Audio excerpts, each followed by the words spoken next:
Eu estou aqui e o cúmplice de eu estar aqui é o Dr. João Neto. Normalmente, o imã da mesquita, às sextas-feiras, está na sua mesquita. Quando eu vi o dia, eu disse, não é possível eu participar. Também não percebo nada das farmácias, não percebo nada de medicina. Eu só percebo é de religião, o pouco que percebo.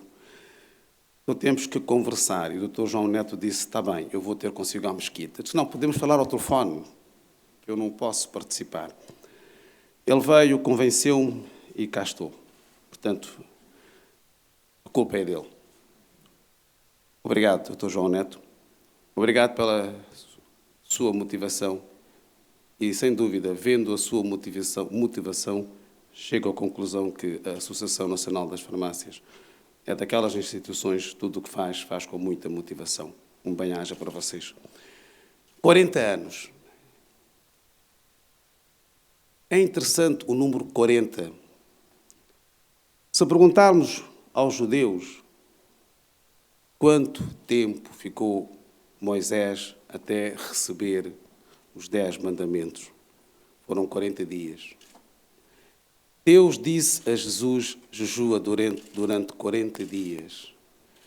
Maomé recebe as primeiras revelações do Sagrado Alcorão quando ele tinha 40 anos.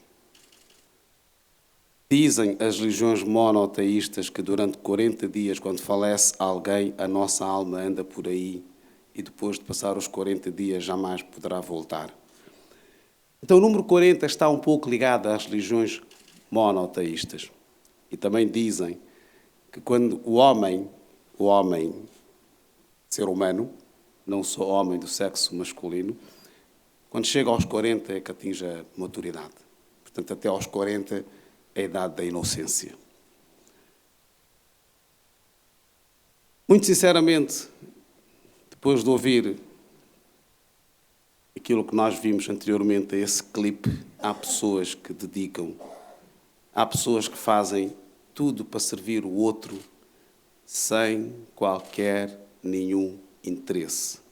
Somente quer ver o outro bem. Este é que é o objetivo de muitas pessoas.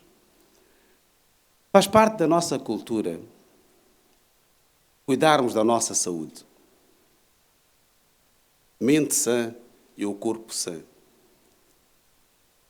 O Islão, porque sendo imã da mesquita, eu não posso falar sobre a farmácia, nem posso falar sobre o judaísmo, nem posso falar sobre o cristianismo, porque está ali o nosso bispo. Então, falar um pouco sobre o Islão. Os mouros estão de volta. Estamos aqui no Porto. Portanto, começamos com farmácia islâmica, depois aos poucos.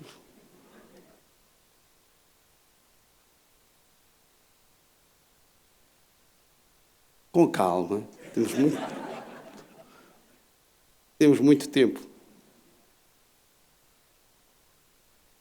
O Islão é um código de vida, é uma forma de estar na vida. É uma religião, acredita na existência de um só Deus, é uma religião monoteísta, abrâmica, é uma religião do livro, tem o Alcorão como livro sagrado. E o que é que o Alcorão fala sobre a saúde, se é que fala? Cuidar da saúde. Valoriza a saúde antes da doença. A juventude antes da velhice. A vida antes da morte. Há um versículo do Alcorão que diz: aquele que salvou uma vida, salvou toda a humanidade. Aquele que matou uma vida, matou toda a humanidade. Para termos uma farmácia islâmica, isto quer dizer que os muçulmanos contribuíram, foram farmacêuticos. Foram aqueles que também investiram e investigaram essa ciência. E foi há muitos anos, apesar de não haver Infarmed na altura, mas preocuparam-se. Este Infarmed, este I deve ser do Islão, mas...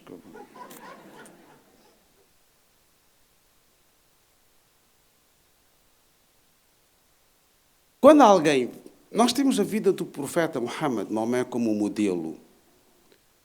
Há duas expressões que são utilizadas em árabe.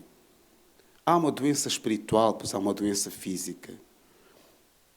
E a doença espiritual, por exemplo, desejar mal ao outro, caluniar o outro, difamar o outro, não ver o outro progredir, não gosta de ver o outro, invejar o outro. Essas são doenças espirituais. Mas tem outra doença física.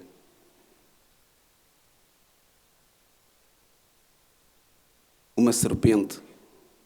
Sabem que uma serpente, farmacêuticos devem saber, de certeza. Estava atrás de um pirilampo. E o pirilampo a fugir dele. E a serpente atrás do pirilampo. Ambos se cansaram. E o pirilampo pergunta à serpente, desculpa lá, eu pertenço à tua cadeia alimentar? A serpente diz que não. Então, se eu não pertenço à tua cadeia alimentar, por que é que estás-me a perseguir? A serpente diz que eu não gosto de ver o teu brilho. Este teu brilho incomoda-me. E podem crer, nós, no nosso dia-a-dia, temos muitas serpentes à nossa volta. Mas mesmo assim, com o dom de Deus para aqueles que são crentes, continuamos com a nossa motivação. Quando nós falamos sobre essas duas doenças físicas e espirituais, em árabe é du'a e dawa.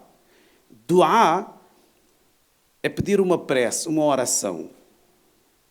E sem dúvida, muitas das vezes a nossa fé nos motiva para isso. Se for muçulmano, venha à mesquita ou ao sheik, faça du'a, porque tem um familiar que está doente, ou vai à igreja, pede ao bispo ou ao padre para fazer uma oração, uma prece por um familiar que está doente, que está no hospital ou que está em casa. E depois temos o dawa. Dawa é medicamento. Quando alguém me pede para fazer du'a, eu pergunto, já tomaste o dawa? Já tomaste o medicamento? Depois de tomar o medicamento é que eu faço a prece, o du'a. Eu não vou falar mais que 10 minutos, não se preocupe. Normalmente o muçulmano é o último a falar, mas aqui o nosso ministro irá falar a seguir a mim. Esta é a vantagem, não é? É sério, pela ordem cronológica, primeiro fala o judeu, meia hora, fala o cristão, 45 minutos, e quando fala o muçulmano, 10 minutos, as pessoas já estão... O que é que ele vai falar, né? Muçulmano. Isto, se forem só 3 religiões, se estiverem budistas e hindus, então o muçulmano, coitado, é sempre o último. Mas aqui o nosso ministro vai ser um pouco mais tolerante comigo. No entanto, quando nós falamos dessas duas disciplinas, ou neste caso, a medicina e a farmácia, esta separação começa durante o século XII. E cada diferenciação por si traz certamente melhorias em modernizar. Mas isso só acontece quando as condições estão adequadas para isso. Portanto, a farmácia, para ser como uma profissão ou como uma ciência, terão que alterar algumas condições e terão que ser cumpridas algumas condições. As forças da sociedade, por exemplo, e culturais, tinham que estar amadurecidas ao nível da diferenciação entre essas duas disciplinas. Há quem diga que as primeiras lojas de venda de medicamentos no mundo árabe foi em Bagdade, no ano 754. Considerando o facto que os árabes muçulmanos, mas nem todos eles, nem todos os farmacêuticos árabes eram muçulmanos, haviam cristãos árabes. Porque esta é a ideia, todos os árabes são muçulmanos e todos os muçulmanos são árabes, é uma ideia errada. É como se fosse eu chegasse à conclusão e dissesse que todos os portugueses são católicos. E os protestantes irão dizer, desculpe, pode repetir. Um budista foi à Irlanda do Norte e o polícia perguntou, você é católico ou protestante? Ele disse, eu sou budista. Está bem, mas você é budista católico ou budista protestante?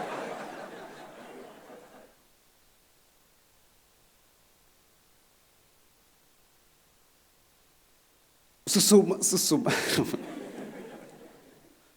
Até sexta-feira é complicado para um sheik. Se somarmos esses relatórios todos que nós temos, né? Houve muita literatura que foi escrita de origem árabe, porque, infelizmente, hoje o que a maioria dos muçulmanos fazem não tem nada a ver com o Islão. Portanto, vamos tentar aqui separar bem as coisas, porque o conhecimento é um tesouro, independentemente de vir de onde quer que seja. Então, os muçulmanos no passado, Ibn Rushd, Ibn Sina, foram aquelas pessoas que, mesmo que o meu professor não seja muçulmano, se ele tem aquele tesouro, que é o conhecimento, eu tenho que aprender com ele. Então, os muçulmanos traduziram muita literatura para o árabe, o grego para o árabe. E depois, mais tarde, foi-se traduzindo do árabe para as outras línguas. Quando a capital do mundo islâmico deixou de ser Damascus, durante o Império Umíadas, a dinastia Umíada, podemos dizer assim, quando passa a ser Bagdade, que era a dinastia Abássida, os cientistas árabes, com uma vantagem geográfica, Bagdade passa a ser o centro comercial mais importante, onde os comerciantes chegavam do extremo Oriente trazendo novos medicamentos e as novas fórmulas. Além disso, os governantes, na altura o termo era mais usado como os califas, mas não tem nada a ver com aquilo que se passa hoje na Síria nem no Iraque, reconheceram que a medicina tem um papel importante no progresso social, de modo que apoiou a formação de instituições para estudarem a medicina e a farmacologia. Dr. João Neto, há termos que eu não conheço ainda. Os boticários muçulmanos já tinham lojas avançadas de remédios. O aumento do número de manuscritos científicos traduzidos para o árabe também desempenhou um papel muito importante no avanço farmacológico durante o 8º, 9º e 10º século. O árabe, a língua árabe. O árabe orgulha-se da língua, orgulha-se de muitas outras coisas também, mas da língua, o árabe. E o árabe diz que a língua mais eloquente é o árabe. E nós temos, não, desculpe, o português também é eloquente. Então, o árabe chama a um não árabe de mudo. A'jam é a palavra que é utilizada para um estrangeiro, né? Nós temos em português a palavra estrangeiro, aquele que é estranho a nós. Então, o árabe diz, aquele que não é árabe, aquele que não fala árabe, é mudo. É um desafio literário, né? Então, o árabe nos desafia. Quantas palavras sinónimas vocês têm para dizer cavalo? Quantas nós temos em português? Meia dúzia. Há 100 palavras sinónimas para dizer cavalo em árabe. Há 50 palavras sinónimas para dizer camelo. Camelo, animal. 14 pronomes pessoais. Eu, tu, ele, nós, vós, eles e elas. O árabe tem singular, tem dual, tem o plural. Eu não estou a fazer marketing da língua árabe, mas é. Então, a língua árabe foi estabelecida como a linguagem da ciência e da filosofia. Isto foi dito por Dr. Oliver Kell, um especialista de estudos da Universidade de Manchester. É claro que os farmacêuticos árabes, os muçulmanos e não muçulmanos, fizeram muitas obras e hoje, se nós vamos inaugurar a farmácia islâmica, é o fruto daquilo que eles fizeram. Só falta 30 segundos para eu acabar. Alguns nomes. Ibn Sina, aquele que era considerado como a força da natureza, produziu e inventou 760 drogas ou comprimidos. Ibn al-Mubarak, em toxicologia. Al-Biruni é aquele que é considerado como o fundador das farmácias. Só para finalizar. A palavra farmácia em árabe é Saidaliya. E a palavra Saidaliya vem de sândalo, que é a origem sânscrito. Portanto, só para ficarem com uma ideia que, sem dúvida, que houve uma contribuição muito positiva para hoje aqui no Porto nós termos farmácia islâmica. Os mouros estão de volta. Bem-aja.